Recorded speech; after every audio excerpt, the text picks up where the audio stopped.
खबरों की शुरुआत करेंगे बड़ी खबर के साथ जो कि इस वक्त लखनऊ से सामने आ रही है। समाजवादी पार्टी ने 2022 विधानसभा चुनाव को लेकर शुरू कर दी है तैयारी। विधानसभा चुनाव के लिए एसपी प्रत्याशियों के चयन की प्रक्रिया शुरू हो गई है और कल से समाजवादी पार्टी प्रत्याशियों के चयन के लिए लेगी आवेदन।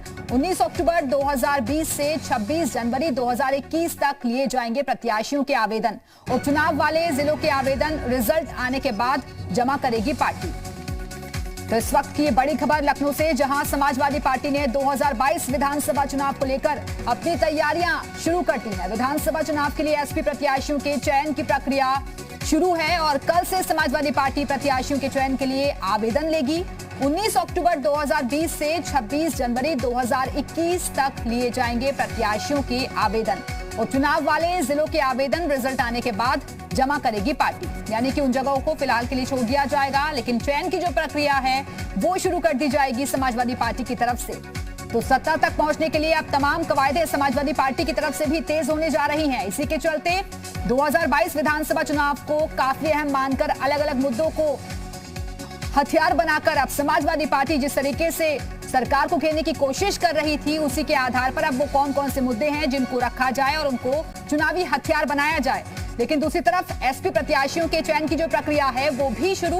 कल से समाजवादी पार्टी प्रत्याशियों के चयन के लिए आवेदन लेगी। 19 अक्टूबर 2020 से 26 जनवरी 2021 तक प्रत्याशियों के आवेदन लिए जाएंगे। हालांकि उपचुनाव वाले जिलों के आवेदन रिजल्ट आने के बाद जमा किए जाएंगे पार्टी की तरफ से। तो आपको याद होगा कि इससे पहले जो विधानसभा चुनाव हुआ था वो कांग्रेस और समाजवादी पार्टी दोनों ने मिलकर लड़ा था, लेकिन जीत नसीब नहीं हुई थी और बहुमत मिला था बीजेपी को। लेकिन इस बार सत्ता तक पहुंचने के लिए जोड़ तोड़ की राजनीति दोबारा से की जाएगी समाजवादी पार्टी की तरफ से। ऐसा बहुत हद तक मुमकिन है, किसी भी तरीके से सत्ता को हथियाने की कोशिश रहेगी और इसी वजह से अब कवायद शुरू कर दी गई है समाजवादी पार्टी की तरफ से। 3 पार्टियां अहम मानी जाती हैं उत्तर प्रदेश में, बीजेपी, कांग्रेस, समाजवादी पार्टी। इन्हीं के बीच मुकाबला रहता है। समाजवादी पार्टी ने पिछले चुनाव में सत्ता गंवा दी थी, लेकिन ऐसे में 2022 का जो विधानसभा चुनाव है उसको लेकर अब पार्टी एक बार फिर से सजग नजर आ रही है। लेकिन आपको याद होगा कि इससे पहले जो विधानसभा चुनाव हुआ था उसमें घर का झगड़ा ही समाजवादी पार्टी को ले डूबा था और इसी वजह से हार का मुंह देखना पड़ा था समाजवादी पार्टी को। लेकिन अब माना जा रहा है कि अंदर खाने जो गिले शिकवे हैं वो भी दूर होते हुए दिखाई दे रहे हैं और हो सकता है कि पूरा परिवार एकजुट होकर 2022 का विधानसभा चुनाव लड़े। और इस वक्त हमारे साथ हमारे सहयोगी पवन सिंह जुड़े हुए हैं। पवन, अब समाजवादी पार्टी ने 2022 विधानसभा चुनाव के लिए कमर कस ली है, तैयारियां शुरू?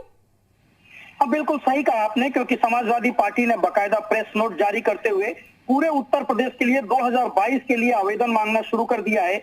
यानी 19 अक्टूबर से ये प्रोसीजर शुरू हो जाएगा कि जो भी इच्छुक प्रत्याशी है वो आवेदन कर सकते हैं। आवेदन करने के लिए समाजवादी पार्टी ने प्रेस नोट जारी किया है और कल विधिवत वेबसाइट और तमाम जो जिस तरीके से आवेदन ऑनलाइन और ऑफलाइन कैसे प्रत्याशी फॉर्म जमा करेंगे उसके लिए व्यवस्था की जाएगी और ये 21 तक चलेगा। यानी 26 जनवरी 2021 तक जो प्रत्याशी है वो आवेदन कर सकते हैं और अपने चुनाव जहां से लड़ना चाहते हैं उसकी दावेदारी देंगे।